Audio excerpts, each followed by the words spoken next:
저희 회원님이 낙찰받은 물건 한번 소개시켜 봐 드리려고 하는데, 보통 회원님들이 아파트에 관심이 되게 많으시잖아요. 그래서 이번에는 토지 물건 한번 소개시켜 봐 드리려고 해요. 얼마 전에 저희 회원님이 낙찰받은 물건이고요. 아파트랑 토지는 조금 다르게 봐야 될 부분이 있어서 그런 부분을 같이 얘기하다 보면 되게 재밌을 것 같아요. 어떤 거였냐면, 보통 아파트는 사람이 많은 곳에 투자하는 게 맞잖아요. 땅은 어떨까요? 땅은 조금 다른 것 같아요. 왜냐면 사람이 살지 않아도 토지 가격은 오르니까요. 그래서 그런 부분에 대해서 한번 이야기 한번 해보려고 하는데, 지금 혹시 가장 핫한 주식이 뭐가 있나요? 우리나라에서 지금 제일 핫한 주식, 혹시 삼성전자나 SK하이닉스 아닐까요? 혹시 삼성전자나 SK하이닉스에 투자를 꾸준히 하고 계신가요? 주식 같은 경우에는 제가 지금 투자는 많이 안 하고 있는 편이긴 하지만, 향후에는 그래도 주식에 관심이 항상 있죠. 왜냐면 주식이 경기를 가장 먼저 반영하는 것 같아요. 그래서 주식이 먼저 반영을 하고 그 이후에 부동산이 주식을 따라가는 후행의 측면이 있기 때문에 주식에도 항상 관심 있는 편이죠. 지금은 SK하이닉스랑 삼성전자가 가장 우리나라 주가를 견인하고 있잖아요. 그 이유 중에 가장 큰 게 AI랑 반도체 때문이잖아요. 그래서 지금 삼성전자랑 SK하이닉스가 엄청 오르고 있는데, 삼성전자가 이렇게 주가가 오르면서 삼성전자가 발표한 것들이 있거든요. 삼성전자가 AI 그 데이터 센터 다른 지역에 투자를 통해서 반도체를 더 많이 생산을 하겠다, 이런 발표를 했었는데, 혹시 그 발표에 대해서 크게 관심을 가져본 적이 있으신가요? 그 지역이 어딘지도 혹시 관심을 가져본 적이 있으신가요? 네, 한번 기사를 한번 같이 보도록 할게요. 이렇게 얼마 전에 솔라시도에 삼성전자가 이렇게 투자한다고 발표를 했었어요. 여기다가 삼성전자가 AI 컴퓨터 센터를 만들겠다고 이렇게 발표를 했었거든요. 물론 이 지역이 지금 전라남도 해남군 솔라시도라는 지역이에요. 이 지역에 이렇게 데이터 센터를 짓겠다고 했지만, 결국 이런 데이터 센터가 진다고 해서 아파트 가격이 오르느냐? 그건 사실 아니죠. 이 지역에 아파트를 살 건 아니니까. 물론 이렇게 일자리가 늘어나고 일자리로 인해서 인구가 많이 모여든다고 하면 아파트 값은 당연히 오르겠지만, 반대로 생각해 보면 이쪽에 일자리가 늘어난다고 해서 데이터 센터가 들어간다고 해서 어마어마한 인력이 들어가거나, 아니면 그로 인해서 여기 있는 아파트 값들이 막 폭등하진 않을 거란 말이에요. 그런 측면에서 봤을 때는 아파트에 아주 관심이 많은 일반 시청자분들 같은 경우에는 이런 기사, 아니면 삼성전자가 솔라시도에 이렇게 대규모 투자를 하고 있다에 대해서도 크게 관심이 없을 수 있어요. 하지만 이로 인해서 누군가 혜택을 느낄 거거든요. 그 혜택이라고 말하면 아마 땅값이 될 거예요. 이렇게 대규모 호재가 있을 때 그 지역에 땅을 사놓으신다고 하면 아파트에서 얻을 수 있는 수익보다는 훨씬 큰 수익을 얻을 수 있거든요. 아파트 같은 경우에는 20% 30% 가격이 올랐다 하더라도 상당히 많이 올랐네 라고 생각하겠지만, 땅값은 20% 30% 이렇게 오르진 않거든요. 한 배, 두 배, 세 배 이렇게 오르기도 하고 더 오르기도 하니까, 그런 측면에서 봤을 때는 이렇게 삼성전자가 이렇게 데이터 센터를 해남군 솔라시도에 짓겠다고 발표를 했거든요. 이로 인해서 땅값이 많이 오를 테니까, 물론 개발 계획이 있기 전에 투자하셔도 관계없겠지만, 이렇게 개발 계획이 발표한 후에 투자하셔도 늦지 않아요. 왜냐면 사람들이 생각보다 토지에는 크게 관심이 없거든요. 그래서 저희 회원님이 낙찰받은 물건을 한번 보려고 하는데, 이 물건을 보기 전에 사실 해남군 솔라시도가 어디 있는지부터 확인하고 가보도록 할게요. 지도부터 확인해 보도록 할까요? 이렇게 지도부터 확인해 볼게요. 개발 계획이나 모든 것들을 한 번에 볼 수 있거든요. 우리나라의 전국에 있는 개발 계획을 이렇게 확인할 수 있다. 우선 우리나라를 전체적으로 다시 한번 봐보도록 할게요. 서울을 기준으로 해서 수도권들은 우리나라의 약간 서쪽에 치우쳐져 있어요. 그걸 기준으로 해서 수원을 지나고 평택을 지나서 세종 지나서 대전 이렇게까지 내려오면 어떨까요? 그 밑으로 더 내려오게 되면 이렇게 군산을 지나서 전주, 광주를 지나서 목포까지 내려가야 되는 아주 먼 아래쪽이에요. 이쪽까지 내려오게 되면 여기에 목포라는 큰 도시가 있거든요. 목포 아래 이렇게 솔라시도라는 이렇게 개발 계획이 마련된 데가 있어요. 이쪽으로 삼성전자가 데이터 센터를 짓겠다고 개발 계획을 발표한 거예요. 아주 멀잖아요. 서울에서도 멀고 이 지역에 사람이 살까 하는 지역이었어요. 여기 쪽에다가 개발 계획을 발표한 이유가 땅값이 너무 비싸니까 아주 많은 전력 생산도 필요하고 큰 토지가 필요한데, 이런 토지에다가 데이터 센터를 지려고 하면 멀 수밖에 없었던 거고, 멀기도 멀지만 이쪽에서 자연광이라든지 신재생 에너지를 통해서 큰 에너지를 보급받아야 하니까 이쪽에 태양광을 통해서 전력을 공급받을 수 있는 솔라시도 쪽에 자리를 잡은 것 같아요. 물론 이런 거 뉴스 기사를 통해서 저 같은 경우에는 매번 확인을 하긴 하지만 시청자 여러분들은 이렇게 큰 관심을 가질 시간이 좀 드물게 하니까 제가 소개시켜 드리는 거예요.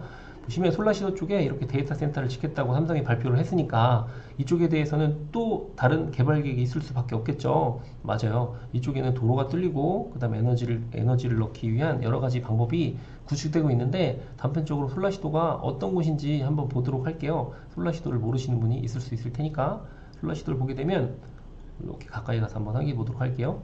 멀리서 보면 어때요? 예쁜 이렇게 꽃 모양으로 되어 있잖아요. 이쪽 안으로 들어가서 보면 이렇게 안에 있는 게 혹시 뭐처럼 보이시나요? 이렇게 보이는 게 뭐로 보이세요?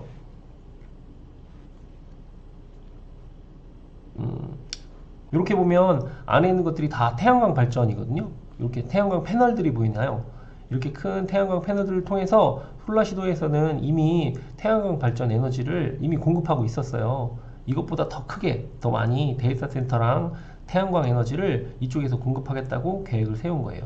그러면 이쪽에 아주 많은 삼성의 자본이 들어갈 테니까 이런 자본으로 인해 어딘가는 도로가 뚫리고 어딘가는 땅값이 오를 거겠죠.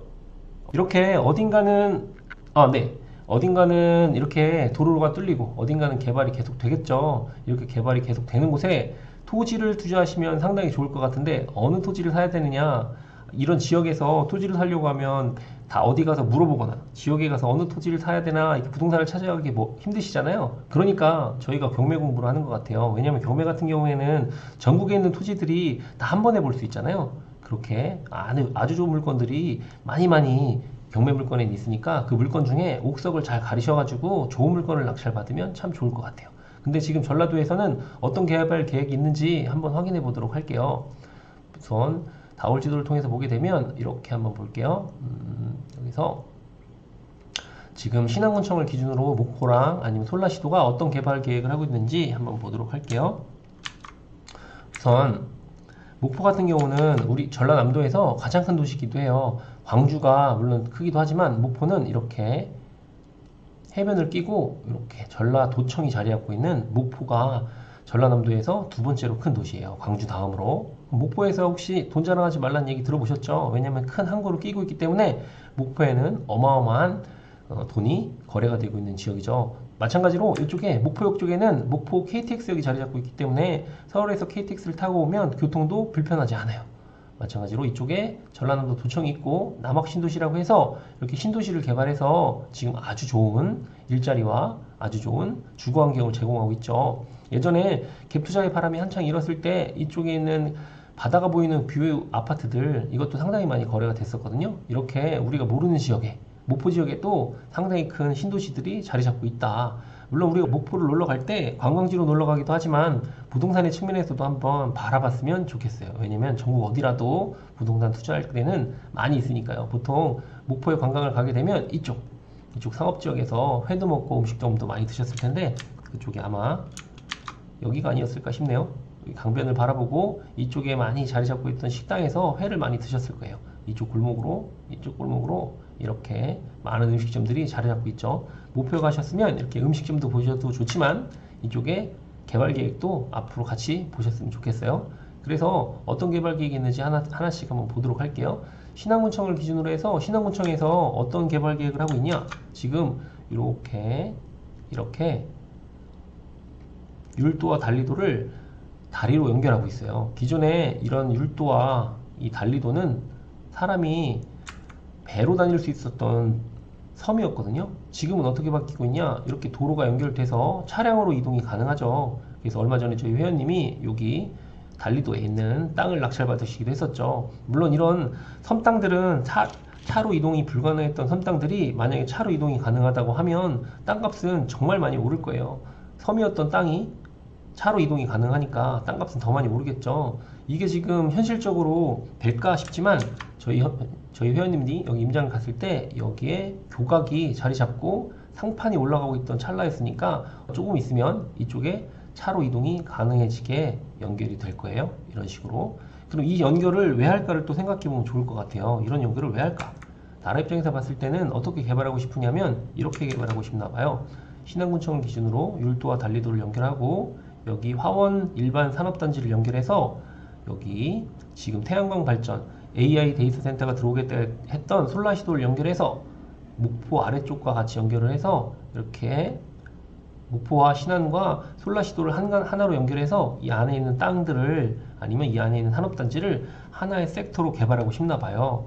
이렇게 도로도 연결하고 이렇게 개발 계획이 가득 차 있으니까 이곳에 땅을 사신다고 하면 어떨까요? 옛날에는 아마 되게 싼 땅값이었을 거예요. 근데 이렇게 도로가 연결되고 그 다음에 삼성의 AI 데이터 센터가 들어오게 되면 여기 있는 땅값은 당연히 비싸질 거예요. 혹시 이렇게 생각하시면 어때요? 삼성전자 주가가 지금 많이 오르기도 했지만 덩어리가 큰 땅값은 오르기가 힘들지만 처음에 쌌던 거 있잖아요. 애시당초에 쌌던 땅값. 그런 땅값들은 예를 들어 10만원짜리가 100만원 되기가 쉽거든요. 반대로 100만원짜리가 200만원, 300만원, 400만원으로 올라가긴 힘들어요. 왜냐면 싼 땅값들이 많이 상승할 여력이 더 크니까요. 그래서 이 땅들을 싼 값에 산다고 하면 더 많이 오를 가능성이 크겠죠. 그래서 본격적으로 저희 회원님이 낙찰받은 땅으로 한번 가보도록 할게요. 저희 회원님이 낙찰받은 땅이 이겁니다. 2024 타경에 4064였는데요. 지난달 10월에 낙찰받으신 땅인데요. 이 땅이 감정가 1억 7,500이었는데 저희 회원님이 68% 1억 2천에 낙찰받으셨어요. 물론 이 땅이 1억 2천에 낙찰받았을 때 많은 입찰자도 없었고 이런 땅을 낙찰받아서 뭐해? 라고 생각했겠지만 어떤 상황인지 한번 보도록 할게요. 이 땅이 어떻게 생겼는지 한번 볼게요. 땅 모양이 어떻게 생겼나요? 뭐처럼 생기셨어요? 저희 회원님들이랑 이거 스터디하면서 문어처럼 생겼다고 얘기했었거든요. 정말 문어처럼 생기지 않았나요? 이런 땅 못생긴 땅이잖아요. 땅의 모양만 보게 되면 되게나 못생겼는데 이 땅 쪽 뒤쪽과 앞쪽으로 한번 볼까요? 뭐가 있는지. 앞쪽에 뭐가 있나요? 구호저수지, 저수지가 있고요. 뒤쪽으로는 산처럼 생긴 이런 나무들이 울창하잖아요. 이런 땅을 사서 뭐 할까 싶기도 한데 이걸 로드뷰로 한번 봐볼게요. 저희는 아주 좋은 세상에 살고 있으니까 이 땅이 어떻게 생겼는지 확인이 가능하거든요. 지금 경매물건 나온 땅이 여기 호수 앞쪽에 이렇게 뒤쪽에 자리 잡고 있는 이 땅이에요. 멀리서 한번 확인해 볼게요. 멀리서 확인하게 되니까 호수 뒤쪽으로, 그쵸? 이렇게 넓은 호수 뒤쪽으로 자리 잡고 있는 땅이에요. 저희 회원님이 낙찰받은 땅이 아마도 이만큼일 거예요. 이 땅을 낙찰받아서 어떻게 쓰면 좋을까에 대해서 계획을 하고 낙찰을 받았겠죠. 시청자 여러분들이 보기에는 이 땅 어떻게 쓰면 좋겠어요? 호수 앞에 있으니까 아마도 카페, 전원주택 이렇게 줄 수 있겠지만 땅이라고 했을 때 처음에 봐야 될 게 뭘까요? 이 땅이 맹지라고 하면 건물을 지을 수 없으니까 맹지인가 아닌가가 되게 중요하거든요. 그러면 위성뷰로 봤을 때는 오른쪽으로 이렇게 도로가 있는 것처럼 보이지만 실제로 보면 이쪽으로 진입을 할 수가 없어요. 그럼 지금은 맹지 상태인 거예요. 이렇게 맹지. 그러니까 여기다 건축행위를 할 수 없는 상황이에요. 건축행위를 할 수 없다는 거는 땅값을 더 이상 올릴 수 없다는 뜻이니까. 그럼 위성뷰로 보게 되면 이렇게 산책로길이 어느 정도 있는 걸로 보이는데 이 산책로길이 있다고 해서 여기가 맹지가 아니진 않거든요. 맹지니까 이 맹지인 땅을 사서 뭐하지? 라고 느끼실 수 있겠지만 하지만 맹지였으면 이 땅을 저희 회원님이 낙찰받지 않았겠죠. 이 땅이 어땠는지 한번 보도록 할게요. 토지상가반에서는 항상 말씀드리는데 어떤 말씀을 드리냐, 토지는 개발 계획이 있는 곳에만 투자한다 라고 제가 항상 말씀드려요. 물론 지금 말했던 것처럼 솔라시도 쪽에 삼성의 어마어마한 데이터 센터가 들어오기도 하지만 신안군 자체적으로 땅을 개발하려는 노력을 하고 있거든요. 신안군에서는 어떻게 땅을 개발하려고 하는지 한번 보도록 할게요. 여기 도시이용 계획이라고 누르게 되면 토지음이라는 게 뜨거든요. 토지음을 눌러보겠습니다. 그럼 이렇게 사이트가 뜨거든요. 이렇게 사이트가 뜨는 걸 볼게요. 신안군청을 기준으로 해서 신안군청 주변에 있는 땅들을 노란색으로 이렇게 다 개발하겠다고 지금 토지음에서 사이트에서 개발 계획을 밝혔어요. 이렇게 노란색으로 바꾸는 거 보이시나요? 이 노란색으로 바꿔놨다는 건 무슨 뜻일까요? 노란색은 주거지역이라고 해서 아파트를 짓거나 아니면 전원주택을 짓거나 다가구주택을 지을 수 있는 땅으로 용도를 변경해 놓겠다는 뜻이에요. 기존에는 맹지였던 땅들이 도로를 뚫려서 맹지가 탈출할 수도 있고, 아니면 기존에는 집을 지을 수 없었던 땅들이 집을 지을 수 있도록 용도 지역을 바꿔놨으니까 이런 용도가 변경됐다는 뜻은 무엇일까요? 앞으로 땅값이 많이 오를 가능성이 크다라고 보시면 좋을 것 같아요. 예전에는 정말 농사밖에 지을 수 없었던 불모지였는데 이렇게 앞으로 아파트를 지을게, 아니면 앞으로 전원주택을 지어줄 수 있게 할게, 다가구주택을 지을 수 있게 해줄게 라고 이렇게 개발 발표를 하게 되면 땅값은 당연히 오르겠죠. 이렇게 땅값이 올라버리면 어떨까요? 좋겠죠. 네, 물론 저희 회원님이 낙찰받은 땅도 전원주택을 지을 수 있는 땅이나 아니면 다우주택을 지을 수 있는 땅으로 이렇게 용도 변경을 해놓은 땅이었어요. 하지만 처음에 봤던 것처럼 모양이 아주 이상했죠. 어떤 모양이었을까요? 이렇게 문어처럼 생긴 땅이었어요. 이렇게 문어처럼 생긴 땅을 뭐하러 사셨을까를 보기 전에 어떤 개발 계획이 있을까를 보면 좋을 것 같아요. 제일 가장 좋은 것들이 이래요. 기존에 도로가 이렇게 뚫려져 있던 땅도 있어요. 예를 들어 지금 빨간색 도로는 아마도 옆에 있는 이 도로일 거예요. 그러면 기존에 있던 도로들은 아마도 맹지가 아니었겠지만 이렇게 빨간색으로 표시된 거, 이런 것들은 뭘까요? 이렇게 표시됐다는 거는 앞으로 도로를 뚫어줄게 라는 뜻이에요. 이렇게 도로를 빨간색처럼 다 뚫어줄게 라고 말하면 어떨까요?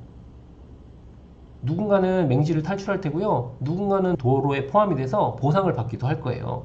그러면 보상을 받는 게 좋을까요? 아니면 도로가 뚫려서 맹지를 탈출하는 게 좋을까요? 맹지를 탈출하는 땅이 훨씬 좋겠죠. 물론 보상을 받아도 좋지만 보상 받는 것보다 맹지를 탈출하게 되면 땅값이 못해도 2배, 3배는 오를 테니까요. 그쵸? 그래서 이런 도로가 뚫림으로 인해서 맹지를 탈출하는 땅을 사게 된다면 정말 좋겠죠. 그런데 저희 회원님이 낙찰받은 땅으로 한번 가볼게요. 저희 회원님이 낙찰받은 땅은 어때 보이세요? 이렇게 생겼거든요. 다시 축소해서 바라보면 도로가 어떻게 뚫리나요? 이렇게 도로가 뚫릴 예정이에요. 그럼 저희 회원님 땅은 맹지에서 탈출하겠죠. 맞아요. 맹지에서 탈출할 수 있어요. 자세히 한번 보도록 할게요. 이렇게 문어처럼 생긴 땅이 어떻게 도로가 뚫리냐? 이렇게 뚫릴 예정입니다. 도로가 이렇게 이 부분은 아마도 도로가 뚫릴 예정이니까 이 부분은 어떻게 될까요? 나라에서 보상이 나오겠죠. 맞아요. 보상이 나올 거예요.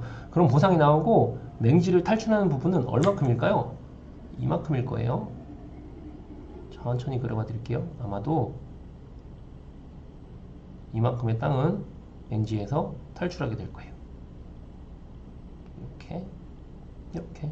이렇게 문어처럼 못생긴 땅 중에 이만큼은 맹지에서 탈출해서 도로에 붙은 땅으로 바뀔 거예요. 이 땅이 약 1500제곱미터 정도 되거든요. 그러면 이 경매물건 평수 한번 보도록 할게요. 평수가 몇 평이었냐면 2694제곱미터였어요. 약 800평 정도 됐었는데요. 절반은 어떻게 될까요? 제가 그려드린 거 볼게요. 절반은 도로에 포함돼서 나라에 보상을 받을 거고요. 절반은 맹지를 탈출하게 될 거예요.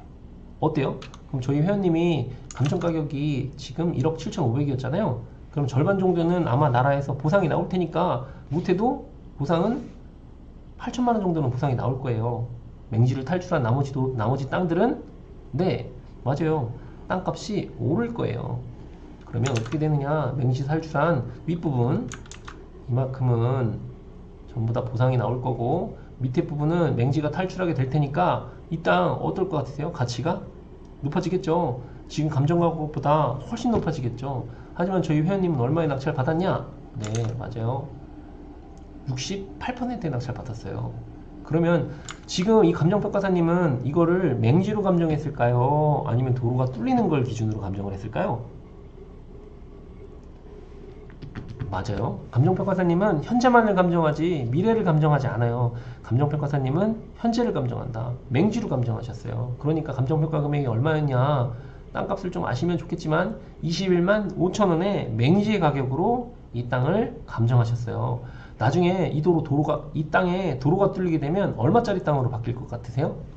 이렇게 맹지가 탈출되고 도로가 뚫린다면 지금 감정가격 21만 원보다는 못해도 2배, 적어도 3배, 4배는 비싸게 땅값이 될 거예요.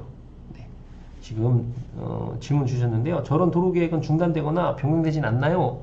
만약에 이렇게 나라에서 도시개발 계획을 발표하고 나서 중단이나 변경이 되면 어떨까요? 아마 민사소송에서 엄청나게 시달릴 거예요. 이렇게 공식까지 발표한 거를 뒤틀기는 쉽지 않죠. 왜냐면 여기에 이해관계자들이 어마어마할 텐데 이 도로를 아니면 이 개발 계획을 중단시키거나 취소시킬 수는 없어요.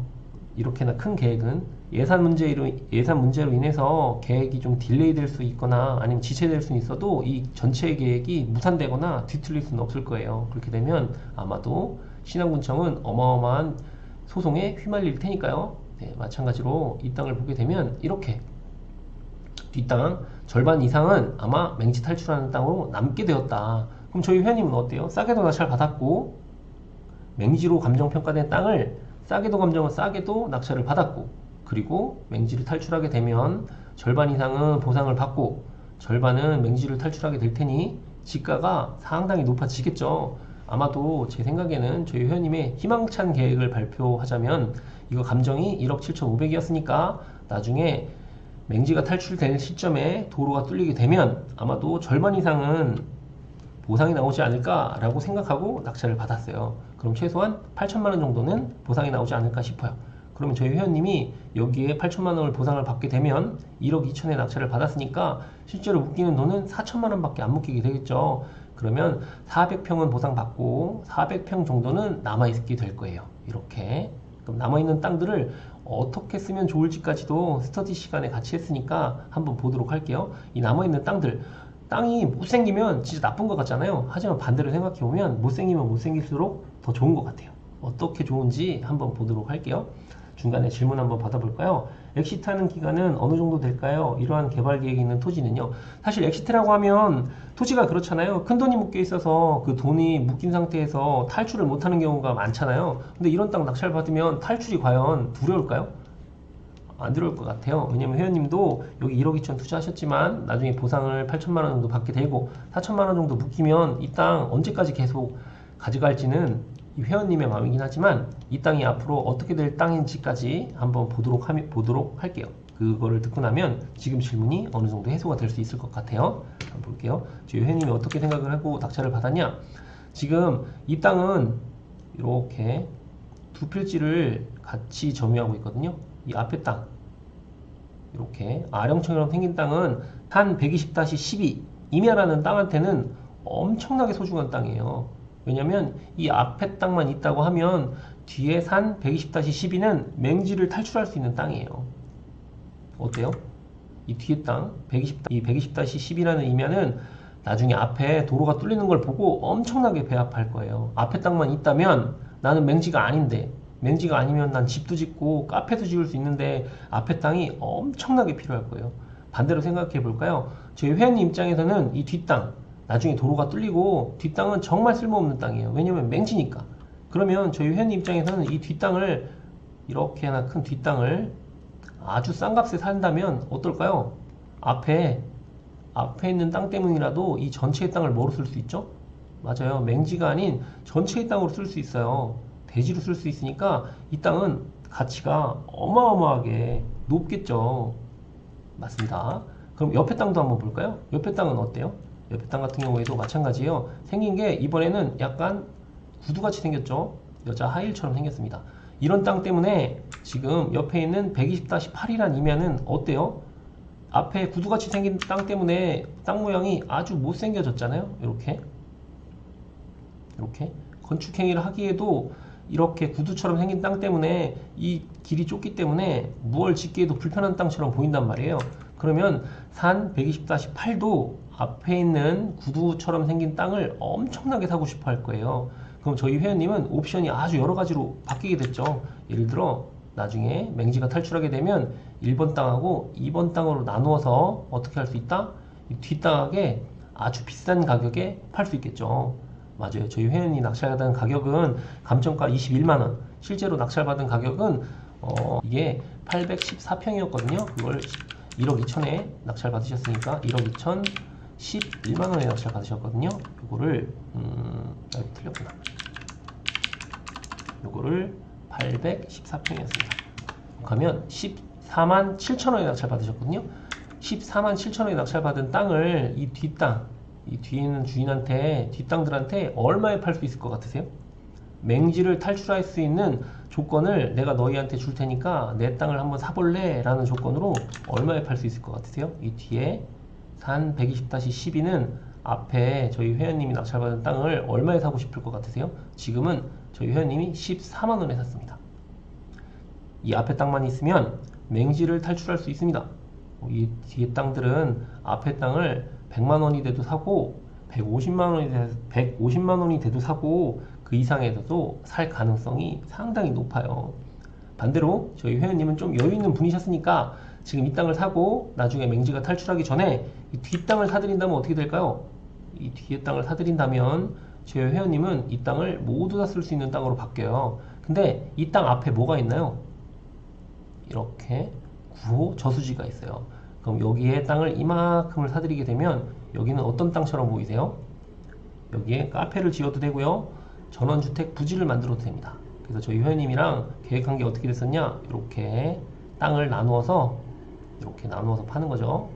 저희 회원님은 개발업자가 되는 겁니다. 1번, 2번, 3번, 4번, 5번, 이렇게 6번 이렇게 땅을 6필지로 쪼개서 개인주택 부지로 판다든지 아니면 이 전체를 카페로 변경해도 충분할 거예요. 이렇게 땅을 쓸 수 있는 사람이 낙찰을 받는 게 맞는 것 같아요. 그리고 나머지 이 구두 모양 없죠?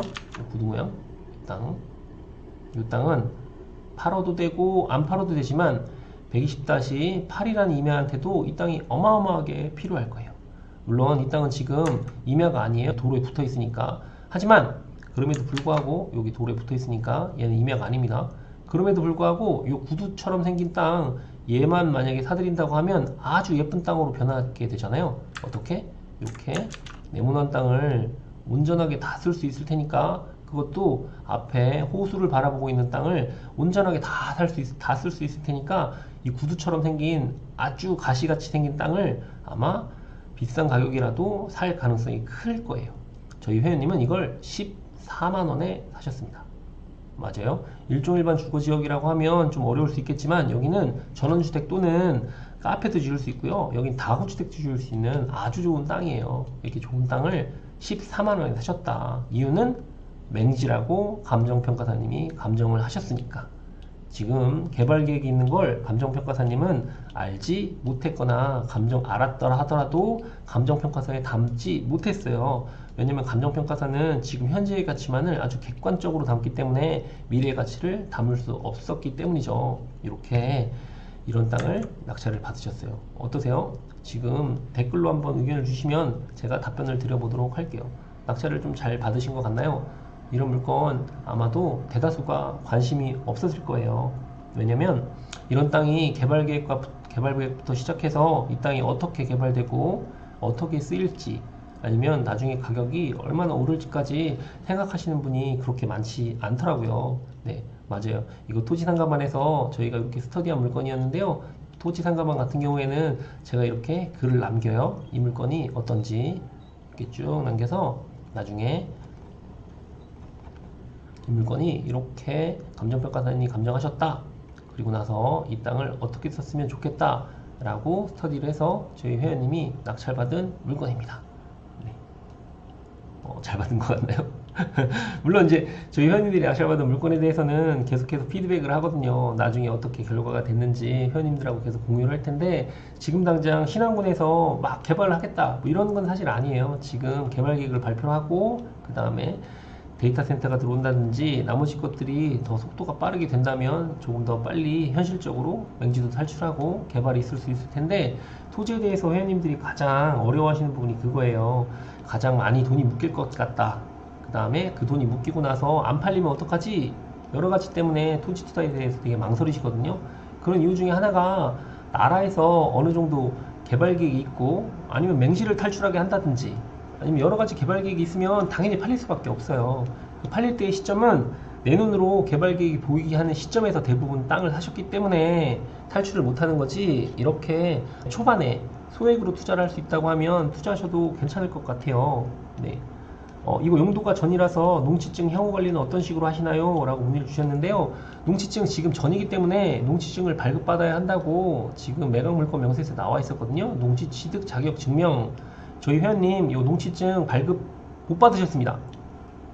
그러면 요 보증금이 몰수되지 않았나요? 라고 질문하시겠지만 농지증은 나온다고 보시면 될 것 같고, 저희 회원님이 농지증을 발급받지 못한 이유는 이거는 농지가 아니기 때문에 농지증을 발급해 줄 수 없습니다 라는 공문을 받았고, 그 공문을 법원에 제출해서 법원에서 매각 허가 결정까지 떨어진 사항이에요.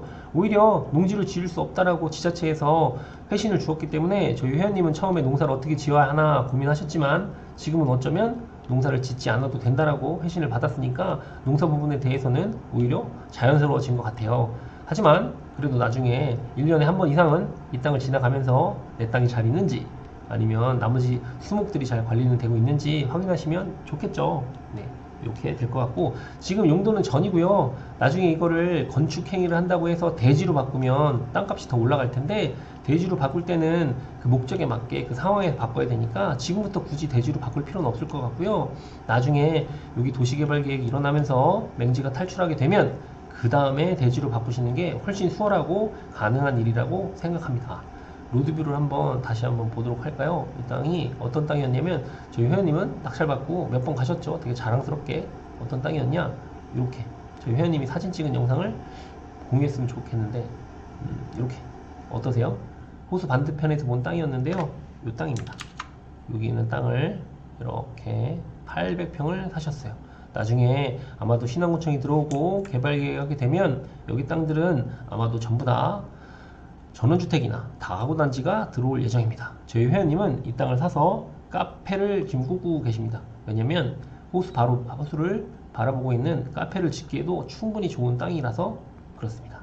나중에 여유가 좀 있으신 분이니까 지금 뒤에 땅, 맹지가 될 땅을 전부 다 매입하셔서 이 정도는 카페를 차리고요. 그 다음에 옆에 땅은 여유가 되시면 이 땅은 파셔도 되고 아니면 뒷땅까지 소유한다고 하면 아마도 저희 회원님이 가져갈 수 있는 땅은 이만큼이 될 거예요. 그죠?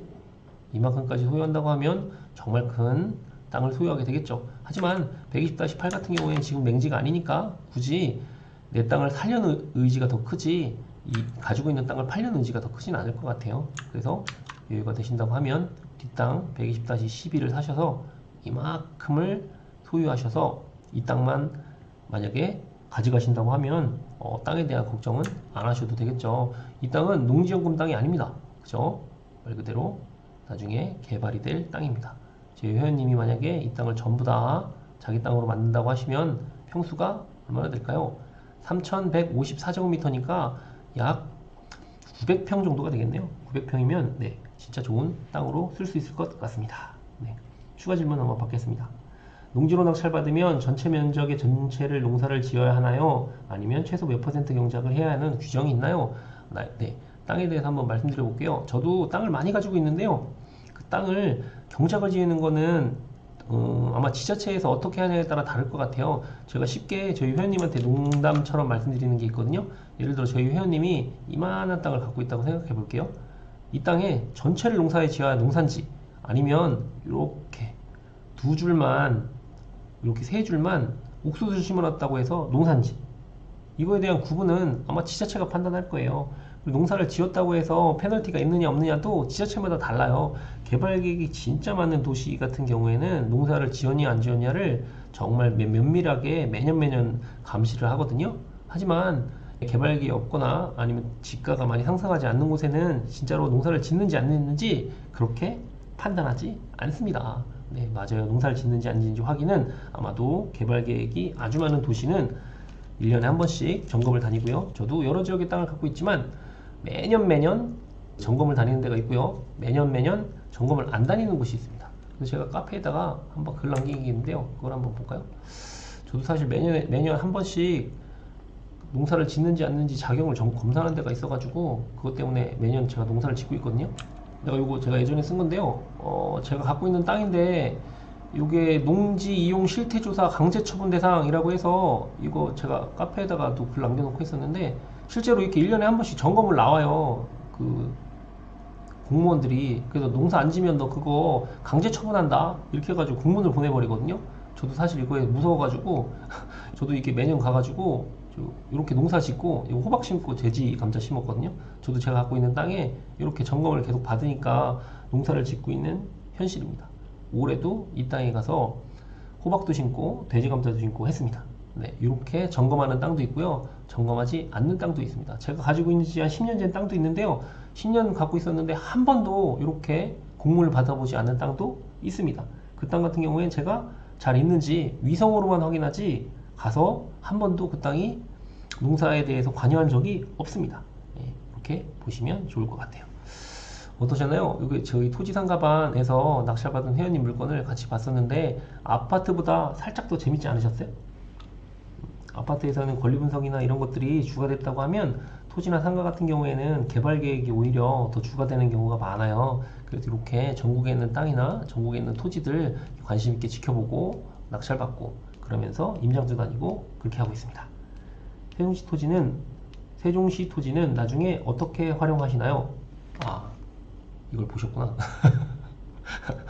아, 세종시 도시 이걸 보시고 말씀하신 거죠? 아, 이 세종시 도시요? 요거는 네, 요 땅은 어떻게 활용하시냐고요? 팔려고 지금 갖고 있는 겁니다. 네, 팔려고 샀습니다. 활용하려고 한 건 아니고요. 저도 요게 내 건축한다기보다는 이 땅은 싸게 샀기 때문에 나중에 비싸게 팔려고 산 땅입니다. 네, 비싸게 팔려고 지금 대기하고 있습니다. 그래서 땅이 많이 큽니다.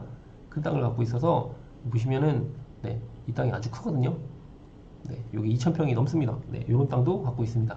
네, 오늘 나중에 팔게 되면 회원님들하고 같이 공유 한번 해보도록 하겠습니다. 네. 땅이 항상 고액으로 많이 필요하지 않고요. 소액으로도 살 수 있고요. 그 다음에 땅 같은 경우에는 항상 개발 계획이 있는 곳에 투자하게 되면 생각보다 묶이는 시간도 적게 되고요. 보상받거나 아니면 도로에 포함되는 경우도 많고 저희 회원님도 낙찰받은 것 중에 네, 그렇게 하는 경우도 많습니다. 보유기간은 얼마나 생각하시나요? 보유기간은 이제 토지에 따라 좀 다르기도 한데요. 지금 저희 회원님이 방금 낙찰받은 신안군 토지 같은 경우에는 도로가 뚫리는데 이거 지자체에 문의를 해보면 알겠지만 지자체에서는 항상 계획은 발표하지만 그거보다 딜레이 되는 경우도 많잖아요. 그런 기준으로 봤을 때 아마 이거는 3년에서 5년 안쪽에 해결이 되지 않을까 싶습니다. 도로가 뚫린다는 기준으로 말씀을 드리는 거예요. 네, 그렇게 되면 그때 도로가 뚫리게 되면 판단을 하시면 좋을 것 같아요. 도로가 뚫려서 생각보다 주변이 개발 계획이 빠르다. 그러면 오히려 반대로 장기 투자로 갈 수도 있는 거고요. 오히려 개발 계획이 늦고 생각보다 더디다 하면 그때 당시 팔아도 되는데 결정적으로는 경매로 사는 이유가 싸게 낙찰 받으려고 하는 거잖아요. 저희 회원님은 14만 원에 사셨기 때문에 그 어떤 상황이 오더라도 이거보다 낮게 가격이 떨어질 리는 없습니다. 왜냐면 맹지의 가격에 사셨기 때문이에요. 네. 그리고 아마도 절반 이상은 보상을 받게 될 테니까 지금 투자금은 더 줄 테고요. 한편적으로 이건 개인적인 상황이긴 하지만 이 회원님 대출까지 받으셨습니다. 이 땅 얼마 대출을 받으셨냐? 9천만 원 대출 받으셨습니다. 네. 그러면 대출이자 좀 내시면서 이 땅을 보유하겠다고 하셔서 실투자금은 3천만 원 정도 들어가셨습니다. 네. 이렇게 투자하신 케이스고요. 낙찰 받고 나올 때 저희 회원님이 이거 목포법원에 가서 낙찰 받으셨거든요. 나올 때 명함 꼼꼼히 챙겨 나오라고 했어요. 왜냐면 토지 같은 경우에는 지역에 있는 농협이 더 대출을 많이 해주기 때문에 아마도 그 지역 단위에 있는 은행에서 대출을 받는 경우가 더 좋기 때문에 지역에 있는 토지를 낙찰 받을 경우에는 법원에서 나올 때 명함을 더 꼼꼼히 챙겨 나오셔야 된다.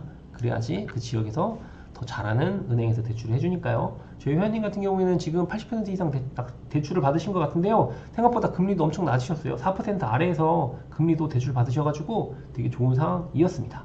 네. 토지는 몇 퍼센트 대출이 나오나요? 이거에 대해서 뭐 정확한 답을 드리기보다는 상황마다 다른데 저희 회원님은 50% 정도의 낙찰을 받으셨잖아요. 그러니까 대출 여력이 더 컸던 것 같아요. 싸게 싸면 싸게 살도록 대출에 대한 여력도 더 커지니까요. 네. 혹시 또 질문 있으신가요?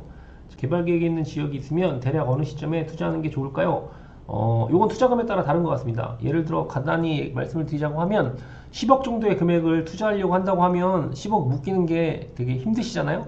그러면 개발 계획이 발표하고 공사가 막 시작되는 시점 아니면 시공사가 선정됐다는 시점에 투자하셔도 됩니다. 왜냐면 준공하는 시점에 파시면 되니까요. 예를 들어서 금액이 1억 아래에서 난 장기 투자를 원한다 라고 하면 이렇게 개발 계획이 발표한 시점에서 사시면 됩니다. 지금 14만 원에 파셨다고 하면 나중에 이거 저희 회원님을 아주 부푼 꿈을 한번 말씀드려 볼게요. 저희 회원님이 이거 14만 원에 낙찰 받으셨다고 했잖아요. 나중에 도로가 뚫리고 여기 다우주택 들어오잖아요. 여기 땅값 못해도 200에서 300만 원까지 올라요. 그쵸? 어느 시점에 들어가냐는 내가 가지고 있는 투자금이 얼마이고 그 투자금을 가지고 얼마나 버틸 수 있을지가 투자의 시점을 결정하는 것 같아요. 예를 들어 10억이 아주 흔한 돈이라고 생각하시는 분들은 네, 맞아요. 개발 초기에 들어가시는 거고요. 개발 계획이 발표한 시점에 들어가시는 거고요. 그 다음에 나는 돈을 빨리 회수하고 싶어 라고 하면 착공 시점에 착공 시점에 들어가셔서 준공 시점에 나오시면 됩니다. 저희 회원님은 개발 계획이 발표한 때에 들어가셨으니까 아마도 돈이 적게 묶이셨으니까 오래 가져가실 수 있는 여력이 있죠. 그 이유 중에 하나도 경매로 싸게 낙찰을 받았기 때문이죠. 네, 맞습니다. 이렇게 보시면 될 것 같아요. 그래서 사실 토지 투자가 이렇게는 어려운 이유 중에 하나가 다 잘 모르시잖아요. 다들 나도 모르고 너도 모르고 이렇게 불투명한 상황이니까 어쩌면 기회가 더 많지 않나 그렇게 생각합니다. 예. 혹시 또 질문 있으실까요? 댓글로 주시면 더 좋을 것 같습니다. 제가 일주일에 한 번씩 유튜브 라이브를 하고 있는데 저번 주에는 제가 상가를 했잖아요. 그래서 상가하고 나서 아파트를 할까 고민하다가 오늘은 토지를 해야겠다 싶어가지고 오늘 토지를 선정했거든요. 매주 아파트도 한번 해보고 토지도 한번 해보고 상가도 한번 해보고 다가구도 한번 해보고 이렇게 한번 할 생각인데 오늘 저희 회원님이 너무 고생하셨어요. 저희 실전 낙찰반 회원님인데 청주에 있는 다가구 낙찰 받으셨거든요. 그거는 좀 나중에 해야 되는 게 맞을 것 같아서 이렇게 제가 여러 가지 물건 낙찰 받으신 회원님이 있으니까 그때마다 소개 한번 시켜봐 드리도록 하고 그 다음에 괜찮은 물건 있으면 같이 스터디하고 추천도 한번 해보도록 할게요. 네.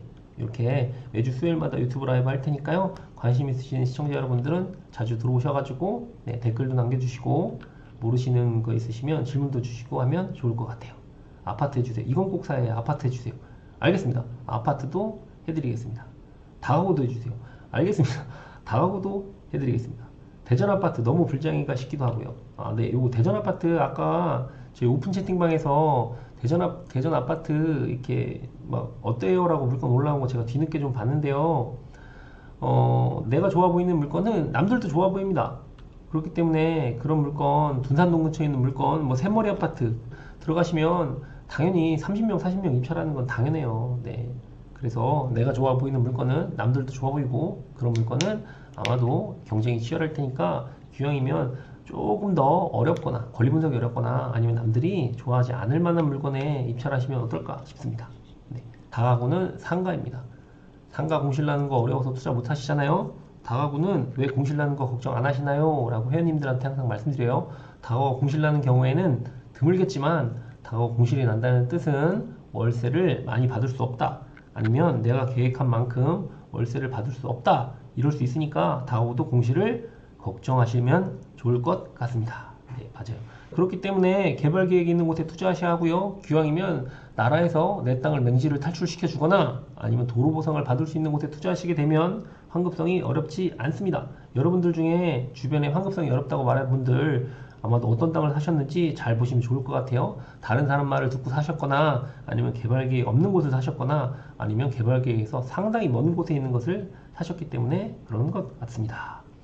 토지 임장하는 것도 좋나요? 한번 가봤는데 뭘 봐야 될지 모르겠더라고요. 저희가 보통 임장을 가는데요. 네, 임장을 자주 갑니다.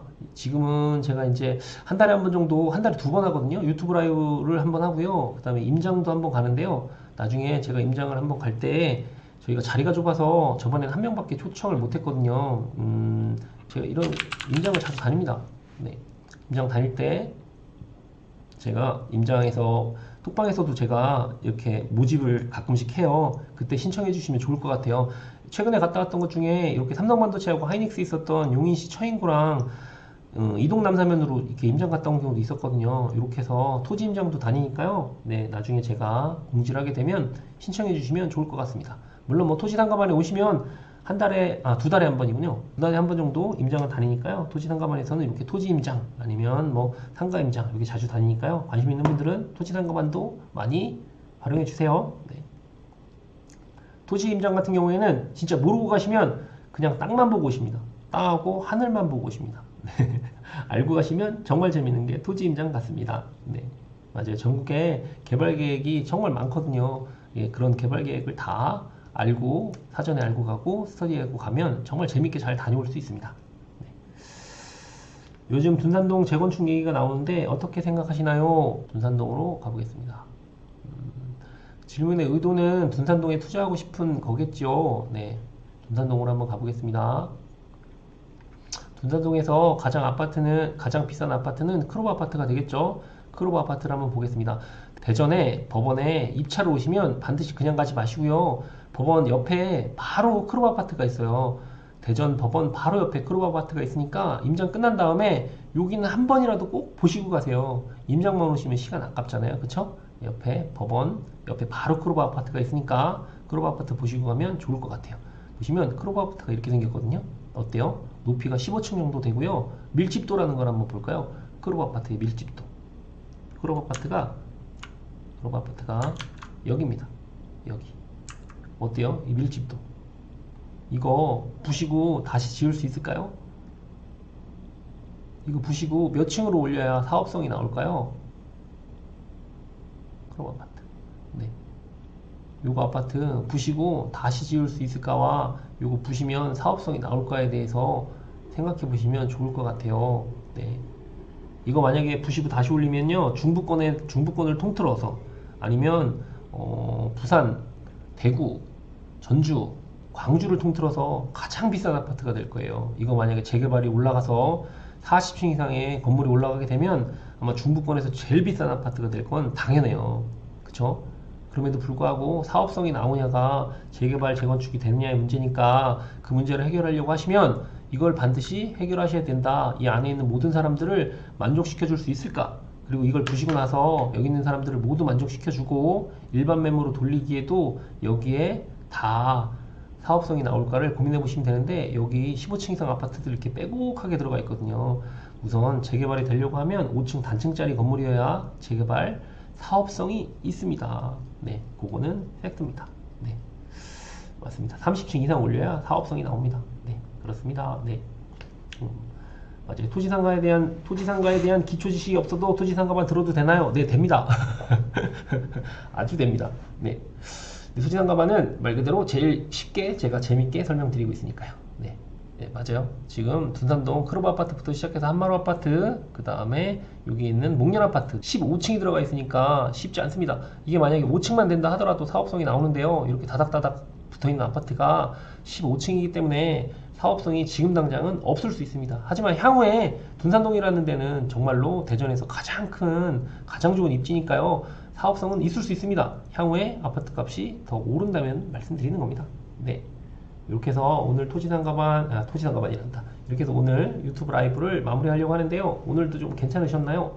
네, 앞으로 수요일마다 자주 뵙도록 하고요, 한번 온라인으로 시청자 여러분 만나 뵙도록 할 테니까요, 2025년 12월 27일 네, 대전역에서 송년회가 있으니까요, 송년회에도 많은 참석 부탁드립니다. 네, 저희 1년 동안 했던 얘기들 한번 해보려고 하고요, 회원들끼리 소통할 수 있는 기회 마련해 드리려고 하고, 저희가 이제 토지상가반부터 시작해서 실전낙찰반 되게 많잖아요. 그런 회원들끼리 같이 이제 소통의 장을 열어보려고 할 테니까 오셔서 어색하지 않을 테니까요, 많은 분들 참석해 주세요. 올해는 송년회가 마지막이고요, 내년 1월 초에 다시 한번 행사 마련해서 얼굴 또 만나 뵙도록 하겠습니다. 고생 많이 하셨습니다.